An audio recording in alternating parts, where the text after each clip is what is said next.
पति lunch time में office में बैठकर फ़ोन चला रहा था, लेकिन तभी अचानक से जब वह फ़ोन चला रहा था तो उसके सामने एक होली का वीडियो आता है, जिस वीडियो के अंदर एक खूबसूरत महिला को एक व्यक्ति रंग लगा रहा था और जिसे देखकर वह एकदम से पूरी तरह से हैरान हो जाता है, क्योंकि उस वीडियो के अंदर जो खूबसूरत महिला थी जिसे रंग लगाया जा रहा था वह और कोई नहीं उसकी पत्नी थी। और अपनी पत्नी को जैसे वो इस तरह से देखता है तो एकदम से आग बबूला हो जाता है। इसके बाद जो पति होता है वह पूरी तरह से गुस्से में अपने घर जाता है और कुछ ऐसा कर देता है जिसके बारे में पत्नी ने कभी कल्पना भी नहीं की होगी। क्या हुआ था इससे आगे पूरी सच्चाई के बारे में जानने के लिए वीडियो को अंत तक जरूर देखें। उत्तर प्रदेश के मुरादाबाद के एक छोटे से गाँव में एक लड़का रहा करता है जिसका नाम है करण। करण के घर में उसके माता पिता हैं, एक उसका छोटा भाई है और बहन भी है।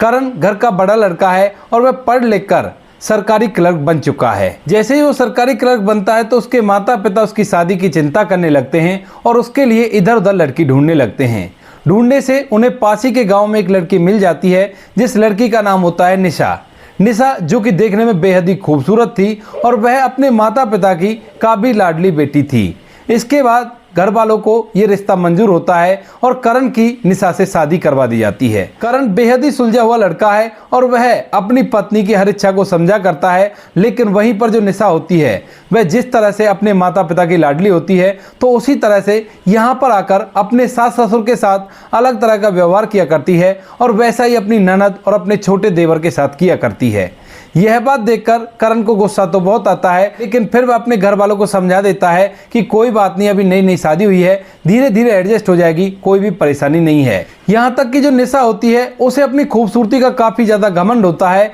वो सोचने लगती है कि मैं खूबसूरत हूँ, तो इसी वजह से मेरे पति मेरी बातों को ऐसे ही छोड़ दिया करते हैं, क्योंकि उसे भी पता चल गया था कि घर वालों ने मेरी शिकायत मेरे पति से की है, लेकिन उसके पति ने उससे कुछ भी नहीं कहा था। धीरे धीरे समय बीतता और समय के साथ साथ निशा का स्वभाव और भी ज़्यादा खराब हो जाता है और इस खराब स्वभाव के चलते अब वह करण के सास ससुर से उल्टी जबान भी लड़ाने लगी थी। और यह बात जब करण सुनता है तो उसे बड़ा ही बुरा लगता है। इसके बाद एक बार वो अपनी पत्नी को समझाने की कोशिश करता है, लेकिन वहीं पर जो निशा होती है वह अपने पति को कोर्ट केस करने की धमकी दे देती है और कहती है कि तुमने मुझसे अगर कुछ भी कहा तो फिर देख लेना, मैं दहेज का केस डाल दूंगी और तुम्हारे पूरे परिवार को सलाखों के पीछे करवा दूंगी। अब यह बात सुनकर करण को बड़ा ही बुरा लगता है और वह सोचने लगता है कि अगर ऐसा हो गया तो बहुत बुरा हो जाएगा। यह बात वह अपने माता पिता को भी बतलाता है। जैसे ही माता पिता इस बात को सुनते हैं तो उन्हें भी इस बात से डर लगने लगता है। इसके बाद जो माता पिता होते हैं वह निशा के घर वालों से बात करते हैं, लेकिन जब निशा के घर वालों से बात की जाती है तो वो लोग कहते हैं कि नहीं, ऐसा कुछ भी नहीं होगा, आप कैसी भी चिंता मत करो। लेकिन फिर भी जो लड़के वाले होते हैं वह काफ़ी ज़्यादा डर जाते हैं, क्योंकि उन्हें पता है कि दहेज का मुकदमा ऐसा है कि जिसमें लड़की की ही चलेगी और हमारी कोई भी बात मानने वाला नहीं है। यही सोचकर जो करण के माता पिता होते हैं वह करण को समझाने लगते हैं और कहते हैं कि बेटा अगर ऐसा वैसा कुछ हो गया तो बहुत ही गलत हो जाएगा, क्योंकि अभी तुम्हारे छोटे भाई की शादी भी नहीं हुई है और तुम्हारी बहन भी कवारी घर पर बैठी हुई है। इससे अच्छा तुम ऐसा करो, मुरादाबाद के अंदर ही अपना कोई किराए का मकान ले लो और वहीं पर अपनी पत्नी के साथ रहने लगो। यह बात सुनते ही करण एकदम से मना कर देता है, कहता है कि नहीं माँ बाबू जी, मैं ऐसा नहीं कर सकता, आपने मुझे पढ़ा लिखा कर इस लायक बनाया है, अब आप कह रहे हो कि इसके बाद मैं अपनी पत्नी के साथ आपसे अलग हो जाऊं, ऐसा मैं बिल्कुल भी नहीं होने दूंगा। लेकिन उसके माता पिता उसे समझाते हैं, कहते हैं कि बेटा हो सकता है तुम्हारी जो पत्नी है वो पढ़ी लिखी है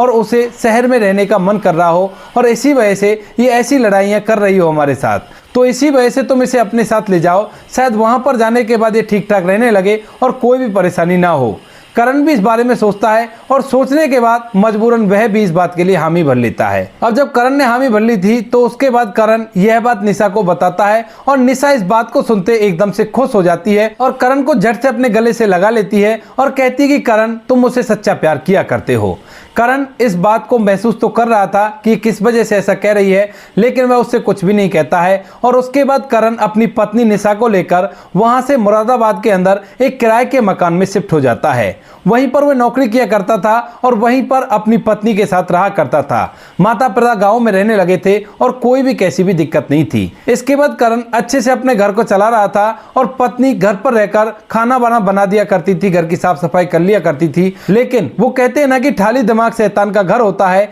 तो उसी तरह से जो निशा दिन के समय में ठाली रह जाती है और उससे कोई बातचीत करने वाला भी नहीं होता, तो इसी वजह से जो निशा होती है वो सोशल मीडिया पर रील बनाने लगती है और रील का चस्का उसे चढ़ जाता है। वह लगातार अपनी रील बनाती है डांसिंग की और उन्हें अपने प्लेटफॉर्म पर अपलोड करती रहती है। इन रीलों के बारे में करण को बिल्कुल भी नहीं पता था और ना ही निशा ये चाहती थी कि करण को कैसे भी पता चले, क्योंकि उसे पता है कि करण को ये सब चीजें बिल्कुल भी अच्छी नहीं लगा करती। तो इसी वजह से वह इन सब चीजों को करण से छुपाती है। धीरे धीरे समय बीतता और समय के साथ साथ करण को लगने लगता है कि चलो ठीक है, अब सब कुछ सही है, कोई भी कैसी भी दिक्कत नहीं है। लेकिन वहीं पर जो उसकी पत्नी निशा होती है उसके दिमाग में रीलों का भूत सवार हो गया था और वह बार बार हर ओकेशन पे रील बनाकर अपने उस इंस्टाग्राम के अकाउंट पर पोस्ट किया करती। धीरे धीरे होली आ जाती है और होली से एक दिन पहले निशा अपने एक पड़ोस के व्यक्ति जिसका नाम मोहन होता है उससे बात करती है और कहती है कि मुझे होली की रील बनानी है, क्या तुम उस रील को बनाने में मेरा साथ दोगे। तो उसके बाद जो पड़ोस का व्यक्ति मोहन था वह निशा की खूबसूरती पर पहले से मुरीद था और वह इस बात को मौका समझता है और कहता है कि हाँ हाँ क्यों नहीं, मैं बिल्कुल से बना दूंगा, लेकिन बताओ कैसे बनानी होगी। तो वो कहती है कि मुझे रंग लगाना होगा और मैं थोड़ा सा नाचूंगी और नाचते हुए मुझे तुम्हें रंग लगाना है। इस बात को जैसे मोहन सुनता है तो उसे लगता है कि मुझे मुंह मांगी मुराद मिल गई है और वह एकदम से खुश हो जाता है। निशा जो होती है होली से एक दिन पहले अपनी छत पर चली जाती है और वहीं पर पड़ोसी मोहन को बुला लेती है जो काफी दिनों से निशा के ऊपर गलत तरह की निगाहें रखा करता था। इसके बाद वह वहां पर जाकर नाचने लगती है और नाचते नाचते जो मोहन होता है वो उस पर रंग डालने लगता है और रंग डालने के बहाने उसे टच भी कर लेता है। यह सब कुछ उस कैमरे में रिकॉर्ड हो रहा था जो कैमरा निशा ने लगा रखा था। और उसके बाद जब रील बन जाती है उसके बाद तक भी निशा को यह बात बिल्कुल भी महसूस नहीं होती कि उसने जो कुछ भी किया है बहुत गलत किया है, किसी और व्यक्ति से उसने रंग लगवाकर यह बहुत ही गलत काम कर दिया है। इसके बाद जो निशा होती है उस वीडियो में से छोटी छोटी रील बनाकर अपने सोशल मीडिया के प्लेटफॉर्म पर डाल देती है और इसके बाद देखती रहती है कि कितने लाइक आए हैं और कितने लोगों ने मुझे फॉलो किया है। निशा बेहद ही खूबसूरत थी और जैसे ही खूबसूरत लड़की को इस तरह से रंग लगते हुए देखते हैं तो लोग उस पर भर भर कर लाइक करते हैं और वो रील पूरी तरह से पॉपुलर हो जाती है। निशा का पति जो कि ऑफिस में बैठा हुआ है, ऑफिस में बैठे बैठे जब लंच का समय होता है तो वह खाना पीना खाकर अपना मोबाइल फोन निकालता है और वहीं पर अपने ऑफिस के कलीग के साथ बैठा हुआ उस मोबाइल फोन को चला रहा था। लेकिन तभी वीडियो को स्क्रॉल करते हुए अचानक से उसके सामने निशा की वही वीडियो आ जाती है जिसमें पड़ोस का व्यक्ति मोहन उसकी पत्नी को रंग लगा रहा था और वह नाच नाच कर पूरी तरह से होली को एंजॉय कर रही थी। उस वीडियो को देखते ही करण एकदम से आग बबूला हो जाता है और उसके बाद बहुत कुछ अपनी पत्नी के बारे में सोचने लगता है। वह सोचता है कि ये तो मुझे धोखा दे रही है और इसका तो कुछ ना कुछ करना पड़ेगा, क्योंकि अब तक वह बहुत कुछ सहन करता आया था अपनी पत्नी के लिए, क्योंकि कहीं ना कहीं उसकी खूबसूरती पर वो भी मोहित हो गया था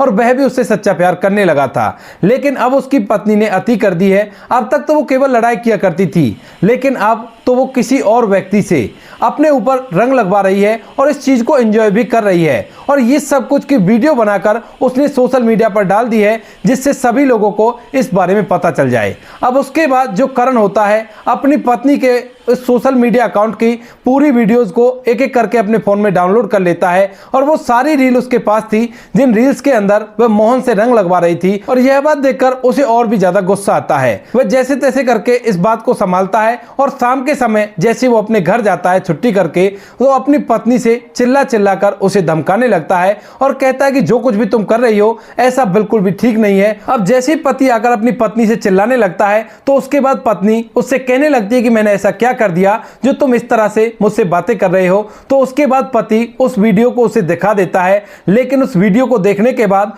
वो कह देती है कि हाँ मेरा शौक है रील बनाने का और मैं तो रील बनाऊंगी, तुमसे जो होता है वो कर लो, अगर ज्यादा मुझे परेशान किया तो फिर देख लेना मैं तुम्हारे ऊपर दहेज का केस डाल दूंगी। अब यह बात सुनकर जो करण होता है एकदम से फिर से ठिठक जाता है और वह सोचने लगता है कि अगर इसने दहेज का केस डाला तो फिर से मुझे परेशानी हो जाएगी। इस बात को सोचकर करण पीछे हट जाता है, लेकिन इसके बाद से वह तैयारी कर लेता है कि उसे कैसे भी करके अपनी पत्नी को सबक सिखाना है और उसे बताना है कि इस तरह से नहीं चला जाता जैसे वो चल रही है। यही सोचकर जो करण होता है वह सबसे पहले अपने घर वालों की पूरी जायदाद से बेदखल होता है और इसके बाद जो करण होता है वह अपने घर में सीसीटीवी कैमरे लगवा देता है जिनमें साउंड रिकॉर्डिंग भी अच्छी क्वालिटी की हुआ करती थी, ताकि उसकी पत्नी उस पर कोई झूठा केस ना कर सके और धीरे धीरे कुछ समय बीतने देता है। जैसे इस बात को लगभग 6 महीने बीतते हैं तो 6 महीने बाद अचानक से एक दिन जो करण होता है वह अपनी पत्नी को एक ऐसी बात को लेकर समझाने लगता है, लेकिन पत्नी नहीं मानती है और जब वह नहीं मानती है तो उससे कह देता है कि ठीक है निशा,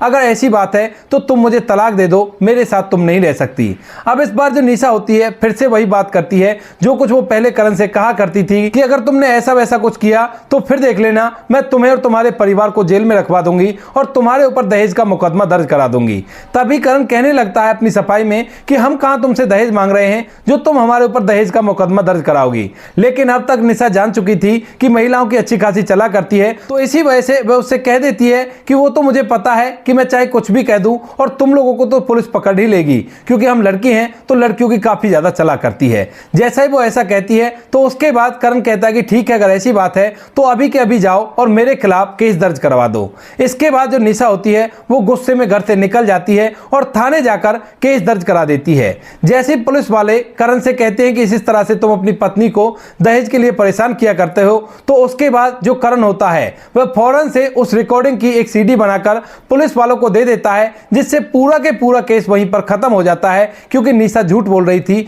जो कुछ भी बातें उस कैमरे में रिकॉर्ड हुई थी वो सारी बातें विद वॉइस अच्छी तरह से उन पुलिस वालों को मिल गई थी। अब निशा अपने मायके में चली गई थी और वहां जाकर अपने घर वालों को उल्टी सीधी बातें बता दी थी कि वो मुझे मारता है, परेशान करता है और घर में कुछ भी खाने के लिए नहीं लाता है और मैं भूखी रहा करती हूँ। इसके बाद जो उसके माता पिता होते हैं वह उसे गले से लगा लेते हैं, लेकिन जैसे ही एक दिन अचानक से पुलिस वाले निशा के घर जाते हैं उसके मायके में और वहां पर बताई जाती है पूरी बात, तो घर वालों को इस बात पर विश्वास नहीं होता और जैसे ही घर वाले देखते हैं कि उनकी बेटी झूठा मुकदमा दामाद पर करने के लिए कह रही है तो उसके बाद धक्के देकर उसे घर से बाहर निकाल देते हैं। निशा को मायके से भी निकाल दिया गया था और ससुराल से वो पहले ही हाथ धो बैठी है। इसके बाद वह दोबारा से अपने पति के पास जाती है, लेकिन पति उसे घर में रखने से बिल्कुल साफ साफ मना कर देता है और कहता है कि इस बार मैंने तुम्हें फिर से रखा तो तुम फिर से मेरे ऊपर कोर्ट केस करोगी और मैं ऐसा बिल्कुल भी नहीं चाहता। निशा काफी ज्यादा रिक्वेस्ट करती है, लेकिन पति उसे साफ साफ मना कर देता है और कहता है कि अपने मायके चली जाओ और वहीं पर आराम से रहो। इधर यह बात करण के माता पिता को भी पता चल जाती है और माता पिता बहू को घर में रखने के लिए कहने लगते हैं, लेकिन करण अपने माता पिता से मना कर देता है। कहता है कि नहीं माँ बाबूजी, इसे बिल्कुल भी नहीं रखना है, क्योंकि बार बार मुझे धमकी दिया करती है कि तुम्हारे घर वालों को और तुम्हें दहेज के झूठे मुकदमे में फंसा दूंगी। अगर मैंने एक बार इसे घर के अंदर बुला लिया तो उसके बाद फिर से हम पर हावी हो जाएगी और मैं ऐसी जिंदगी बिल्कुल भी नहीं चाहता। मैं अब इसे तलाक दूंगा और तलाक देने के बाद ये मुझसे अलग रहेगी। इस बात को सुनकर जो करण के माता पिता हैं वह भी इसकी इस बात के लिए एग्री हो जाते हैं और कहते हैं कि ठीक है बेटा, जैसा तुझे ठीक लगे वैसा तू कर ले। अब निशा जब अपने पति के घर से ठुकरा दी जाती है तो वह उस गांव के अंदर जाती है जिस गांव के अंदर उसकी शादी होकर आई थी, यानी कि जहां पर करण के माता पिता रहा करते थे। लेकिन बेटे ने पहले ही माता पिता को बता दिया था, तो इसी वजह से वह भी उसे घर के अंदर नहीं घुसने देते और कहते हैं कि तेरा पति को तो हमने काफी दिन पहले बेदखल कर दिया है और तू यहां से बेशक से चली जा। इस बात को सुनकर निशा के पैरों तले से जमीन खिसक जाती है और अब उसकी आंखें फटी के फटी रह जाती हैं कि अब वो जाए तो कहां जाए, क्योंकि मायके वालों ने भी उसे निकाल दिया है और इधर ससुराल वालों ने भी उसे अपने घर में आने से मना कर दिया है। वह वहां से वापस जाती है और इधर उधर घूमने लगती है, कोई आसरा मिल जाए या कोई ऐसी जगह मिल जाए जहां रहकर वह अपना समय व्यतीत कर सके। वह चारों तरफ देखकर उसे अंत में कोई भी रास्ता नहीं दिखाई देता, तो इसके बाद वह होटल लेती है किराए का और उसके अंदर रहने लगती है। उसके गले में एक चेन थी जो उसके पति ने उसे गिफ्ट की थी, उस चेन को उसने बेचा और उससे किराए का होटल लेकर रहने लगी है और इसके बाद अपने लिए इधर उधर काम ढूंढने लगती है। काम ढूंढते ढूंढते उसे काफी दिन हो जाते हैं, लेकिन उसे कोई भी काम नहीं मिलता और इसके बाद उसके वो पैसे भी खत्म हो गए थे जो पैसे उसने चैन बेचकर लिए थे और जिनसे वो अब तक अपना गुजारा कर रही थी। यहाँ पर जो उसके मायके वाले होते हैं उनको भी निशा की हालत के बारे में पता था और इधर जो उसका पति करण होता है उसको भी निशा की हालत के बारे में पता था। अब ऐसे ही एक दिन जो निशा होती है, एक व्यक्ति के यहाँ पर उसे काम के बारे में पता चला था कि उसको काम वाली की जरूरत है और इसी वजह से वह उस व्यक्ति के घर जाती है। वहां पर जाने के बाद वह काम करने लगती है और कुछ दिनों तक वह अच्छी तरह से वहां पर काम करती है। एक दिन अचानक से सुबह सुबह जब निशा उस घर में काम करने के लिए जाती है तो वहीं पर उसे करण बैठा हुआ दिख जाता है और जैसे वो करण को देखती है तो एकदम से उसकी आंखों से आंसू टपकने लगते हैं और वह उसके पैर पकड़कर फूट फूट कर रोने लगती है। अब जैसे निशा को करण इस तरह से रोता हुआ देखता है तो उसे कहने लगता है कि बताओ तुम क्यों रो रही हो, आखिर क्या परेशानी है। तो जो निशा होती है वो कहने लगती है कि करण मुझे माफ कर दो, मैं अपनी खूबसूरती के घमंड में ये सब कुछ कर बैठी जो कुछ मैंने तुम्हारे साथ किया था। मैंने चारों तरफ देख लिया है लेकिन कहीं भी कोई अपना नहीं है, अपनी मेहनत से पैसा कमाया जाता है और जो मैं तुम्हारे बिना बिल्कुल भी नहीं कर सकती। मैं तुम्हारे घर में नौकरानी बनकर रह लूंगी लेकिन तुम मुझे अपने साथ रख लो और मैं जीवन में कभी भी कोई केस डालने की बात नहीं करूंगी। यह बात सुनकर करण पहले तो उससे मना करता है लेकिन जो निशा होती है वह उसके पैरों को नहीं छोड़ती है और कहती है कि करण मुझे माफ कर दो। जब निशा को ज्यादा गिड़गिड़ाते हुए करण देखता है तो वह भी उससे प्यार किया करता था और उसके अंदर भी थोड़ी सी भावना जगने लगती है और वो कहता है कि ठीक है निशा, अगर ऐसी बात है तो मैं अपना केस वापस ले लूंगा और तुम मेरे घर में रह सकती हो, लेकिन उससे पहले तुम्हें अपने माता पिता को मनाना होगा और उनके थ्रू ही मेरे घर में आना होगा। ये ऐसा कहकर करण वहां से चला जाता है और तभी जो निशा होती है वो भागी दौड़ी अपने माता पिता के पास जाती है और हाथ जोड़कर उनसे माफी मांगने लगती है और कहती है कि माँ बाबूजी कैसे भी करके मेरा घर बसा दो, मैं अकेली रहकर पूरी तरह से थक गई हूं और मैं पूरी तरह से टूट चुकी हूं, अब मेरे बस की कुछ भी नहीं है। ऐसा कहकर वह अपने माता पिता के पास बैठकर रोने लगती है और जब माता पिता देखते हैं कि बेटी सुधर गई है तो उसके बाद वह उसका घर बसवाने के लिए उसके साथ चल देते हैं। वहां से वो लोग सीधा करण के गांव वाले घर जाते हैं जहां पर करण और उसका परिवार पहले से बैठा हुआ था और वहां पर जाने के बाद जो निशा होती है वह करण के पूरे परिवार से हाथ जोड़कर माफी मांगती है और इसके बाद गांव वाले घर में रहकर ही सास ससुर की सेवा करने का भी वादा करती है। जब ये बात सभी लोगों में तय हो जाती है तो उसके बाद करण और उसका पूरा परिवार निशा को माफ कर देता है और इसके बाद निशा उस घर में रहने लगती है और अच्छे से सबकी देखभाल करने लगती है। एक दिन जो करण होता है वह अपने ससुर जी से फोन पर बात कर रहा था और तभी हमें पता चलता है कि ये जो पूरा प्लान था ये सभी घर वालों का मिलजुल कर था और सभी को पता था कि निशा ऐसा किया करती है। जब यह बात कि उसने रील बनाई है यह बात उसने अपने ससुर को बताई थी तो उसके बाद ससुर को भी इस बात पर विश्वास नहीं हुआ था, लेकिन जैसे ही दामाद ने पूरा के पूरा प्रूफ दिखाया तो उसके बाद उसे भी विश्वास हो गया और इस बात में जो कुछ भी उसके साथ हुआ था यानी कि उसने जो बेदखल हुआ था, घर के अंदर हिडन कैमरा लगाए थे और साथ में उसने पूरा के पूरा प्रूफ बनाकर पुलिस वालों को दिया था, यह सब कुछ उसके ससुर के ही दिमाग की उपज थी और उसने कहा था कि बेटा बेटी को सुधारना है तो यह सब कुछ करना ही पड़ेगा। इसके बाद करण यह सारा कुछ कर देता है और निशा अच्छी तरह से घर के अंदर रहा करती है। वह बिल्कुल ना तो सोशल मीडिया पर रील बनाया करती है और दिन भर अपने सास ससुर की सेवा में लगी रहा करती है। अपने पति का बहुत बहुत धन्यवाद करती है उसे माफ करने के लिए और जीवन अच्छी तरह से व्यतीत हो रहा है। फिलहाल निशा और करण को 3 बच्चे हैं जिनमें से एक बड़ा लड़का है, उससे छोटी लड़की है और सबसे छोटा एक और लड़का है। वो लोग खुशियों के साथ अपना जीवन व्यतीत कर रहे हैं और करण के छोटे भाई की भी शादी हो गई है और उसकी पत्नी भी घर के अंदर आराम से रहा करती है, कभी भी ऐसे वैसे नहीं चला करती है। तो दोस्तों ये थी आज की कहानी। आपको कहानी जैसी भी लगी हो कमेंट सेक्शन में बता देना। वीडियो अगर अच्छी लगी हो तो वीडियो को लाइक और चैनल को सब्सक्राइब जरूर करें ताकि हमें थोड़ा सा हौसला मिले आप लोगों के लिए ऐसे अच्छे वीडियो बनाने के लिए। इन कहानियों को सुनाने का उद्देश्य किसी को परेशान करना बिल्कुल भी नहीं है। यह कहानी आपको इसलिए सुनाई जाती है ताकि आप लोग इन कहानियों में से कुछ ना कुछ सीख सको और अपने जीवन में उस चीज को अप्लाई कर सको। अब बारी आती है हमारे कुछ प्यारे सब्सक्राइबर की जो हमारी वीडियोज पर अच्छे कमेंट भेजकर हमें बहुत ज्यादा मोटिवेट किया करते हैं। सबसे पहला नाम आता है शंकर लाल मीना जी का। शंकर लाल मीना जी आपका तहे दिल से धन्यवाद अपना कीमती वक्त निकालकर हमें इस लायक समझने के लिए। दूसरा नाम आता है सविता राठी जी का। सविता राठी जी आपका भी तहे दिल से धन्यवाद अपना कीमती वक्त निकालकर हमें इस लायक समझने के लिए। तीसरा नाम आता है सरोज कुमार चौरसिया जी का। सरोज कुमार जी आपका भी तहे दिल से धन्यवाद अपना कीमती वक्त निकालकर हमें इस लायक समझने के लिए। चौथा नाम आता है अंश अग्रवाल जी का। अंश अग्रवाल जी आपका भी तहे दिल से धन्यवाद अपना कीमती वक्त निकालकर हमें इस लायक समझने के लिए। बाकी जो लोग रह गए हैं वो लोग बुरा ना माने, आने वाली किसी वीडियो में आप लोगों के नाम भी आ जाएंगे। आप लोग इसी तरह से अच्छे कमेंट भेजकर हमें सपोर्ट करते रहिए, मोटिवेट करते रहिए। बाकी मिलते हैं किसी नेक्स्ट वीडियो में नए टॉपिक के साथ। तब तक के लिए जय हिंद, जय भारत, जय हिंदुस्तान।